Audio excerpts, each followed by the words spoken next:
আশা করি সবাই ভালো আছেন। তো বন্ধুরা, এখন যে বিষয়টা নিয়ে আমি কথা বলবো, তো সেটা হলো সাকিব খানের বরবাদ সিনেমাটাকে নিয়ে।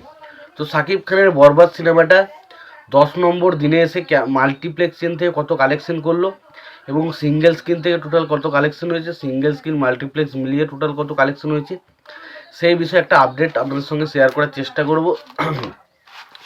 দেখুন, এটা পুরোপুরি অথেন্টিক আপডেট নয়, এটা আমাদেরই প্রেডিক্ট করা যে কত কালেকশন হয়েছে সেই বিষয়টা মোটামুটি আন্দাজ করে আপনাদের জানানোর চেষ্টা করব। তো আশা করব ভিডিওটা খুবই ইন্টারেস্টিং হবে, ভিডিওটাকে আপনারা শেষ পর্যন্ত দেখতে থাকবেন। চ্যানেলটা নতুন হয়ে থাকলে অবশ্যই আপনারা চ্যানেলটা সাবস্ক্রাইব করে নেবেন, আর যদি আপনাদের ভিডিওটি ভালো লেগে থাকে অবশ্যই আপনারা লাইক কমেন্ট শেয়ার করতে ভুলবেন না।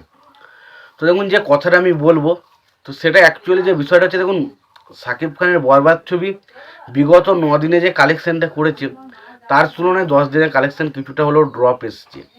এবার সেটা একটা সিম্পল ড্রপ, এবং আমরা দেখুন যে কোনো ছবি, যত বড়ই ছবি আপনি তুলে দেখে নিন না, সেই ছবির কালেকশন যেমন আসে হঠাৎ করে তার কিন্তু একটা টাইমের পর একটা ড্রপ আসে, স্যাটেন ড্রপ কিন্তু অবশ্যই আসে।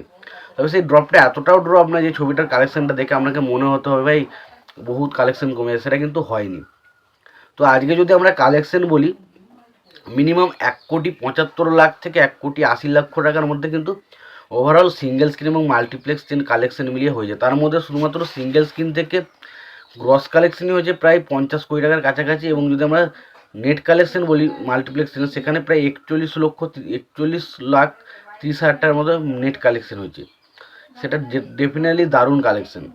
এবার যদি আমরা কালেকশানটা বলি যে 30 নম্বর দিনে, মানে আজকে 10ম দিনের মাল্টিপ্লেক্স চেনের কালেকশানটা কত কী ছিল এবং কটা শো হাউসফুল ছিল সেই নিয়ে কথা বলি। দেখুন, মাল্টিপ্লেক্স চেনের শো পেয়েছিল ছবিটা, মাল্টিপ্লেক্স চেনের শো অনেকটা কমে গেছে, বললাম 46টা শো পেয়েছে, তার মধ্যে 22টা শো হাউসফুল ছিল স্টার সিনেপ্লেক্সের এবং 3টে শো ছিল অলমোস্ট ফুল, এবং লায়ন সিনেমাসে 2টো শো হাউসফুল ছিল এবং 3টে শো অলমোস্ট ফুল ছিল, এবং গ্যান সিলেট সিটিতে 1টা শো হাউসফুল ছিল।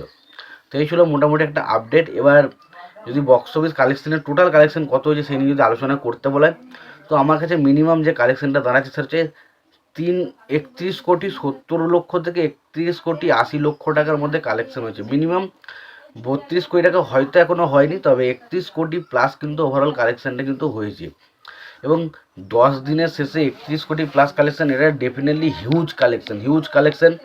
যারা বক্স অফিস কালেকশন বা সমস্ত বিষয় নিয়ে আপডেট নিয়ে মোটামুটি প্রেডিক্ট করে থাকেন তারা বুঝতে পারবেন যে কেন বলছি হিউজ কালেকশন। এবং বাংলা ছবির ক্ষেত্রেও তো একটা বিরাট মার্জিন, 10 দিনে কোনো ছবি 30 কোটি প্লাস কালেকশন করে নেওয়া মানে সেটা সত্যি বিরাট। কারণ একটা ছবি যদি কোনো রকম করে 20 কোটি প্লাস কালেকশন যেতে পারে লাইফ টাইমে, সেটা সে বিরাট অ্যাচিভমেন্ট মনে করে।